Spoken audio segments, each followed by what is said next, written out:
the Joy Center, and I have a story to share with you today. And I love to share the stories that are coming up in the moment. I'm trusting from the inside out what story wants to be told today. And I think when I do that, then it's a story maybe that I need to hear right now, and maybe a story that will be helpful to you as well. And when I share a story, I love to say, once upon a time in the beginning, just to have a way to get into that story. So I'm going to start my mom's story now. And so sit back and relax like I would have done as a little girl to hear this story. And I'm telling the story now. And I'm telling the story about my mom. So once upon a time, my mom was 33 years old.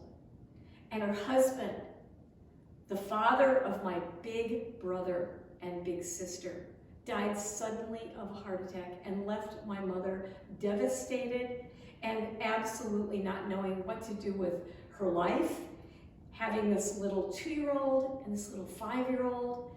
And she had these blessed parents, my grandma and grandpa. And my grandma and grandpa were going on a trip. My grandpa had a job to do. They lived in Massachusetts, all of them, on the East Coast. And he was driving all the way out to Colorado in his big Buick car way back in the early 50s. And he said, come with us.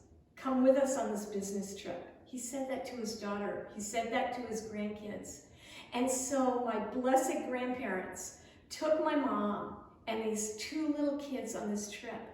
And they stopped at every single tourist trap you could stop at.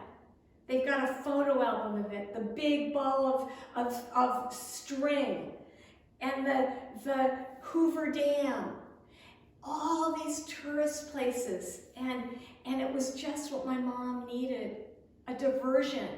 And they got to Kansas. And this is where, sitting on the couch, listening to my mom tell the story, would say, what happened? What happened, Mom, in Kansas? And this is what my mom would tell us. It was so hot. It was hot, more hot than any of us ever would know living in Massachusetts. It was tornado hot. It was Dorothy and the Wizard of Oz hot. And we stopped at this little motel because in the early 50s, the 1950s, there weren't the chains that you'd stop at. It wasn't even a Howard Johnson's in the 50s. It was these little motels. And she said we stopped at a little motel. It was so hot, and her eyes would roll when she would tell us that. And she said we got in our hotel room, and I was sweating, and the kids were sweating. And finally, I got the kids to sleep. And so the kids are asleep in their beds, and I am sitting there sweating. And I look over at the corner of the room, and there's a big, huge tarantula spider in our room. And my mom, at that point, described it to us that it was hairy, and it was quivering around. And we would sit on the couch and listen to her and say, what did you do, Mom? What did you do? And she said, well, I saw your brother's shoe, and I picked up that shoe, and I threw it across the room, and I hit that tarantula and stunned it. And then I ran over and I wrapped it up in toilet paper and I flushed it down the toilet. Now, that's the way she told the story in those days. And in those days, we didn't know that tarantulas really are not going to kill you if they bite you, and they really are good little creatures. We thought they were deadly, and we thought our mother was a superhero.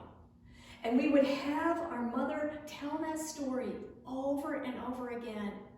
And you know what I think? I think that night, my mom felt like a superhero. My mom felt like she got some of her power back.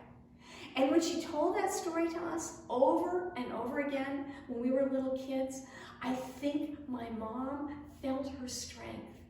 And all of us, the 4 kids, the 2 that were there and the 2 that came with the second dad a few years later, We thought she was so brave, and we looked up to our mother with courage, and we thought, you know, if our mom can do that, maybe we can do that too.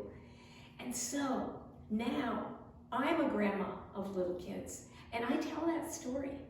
And my little granddaughter, Addie, she says, tell me the story about great-grandma Annie and the tarantula. And I tell the story, and I change the ending. In my ending, she wraps it in toilet paper, and she throws it outside, and the tarantula crawls away, never to be seen again. And my little granddaughter thinks her Grandma Annie is so brave. And she thinks she's so brave because if Grandma Annie can do it, maybe she can do it too. And so I think that story came to me today. That was the one I wanted to share because I think all of us have superpowers in us. We have stories of things we've done, and we have strength in us. And when we tell our stories, and we tell the stories maybe of ourselves or people we know that are stories that inspire us, we go, oh my gosh, I too have superpowers. And I love the way that my little granddaughter looks at this great grandma of hers that she's never met and thinks she knows her.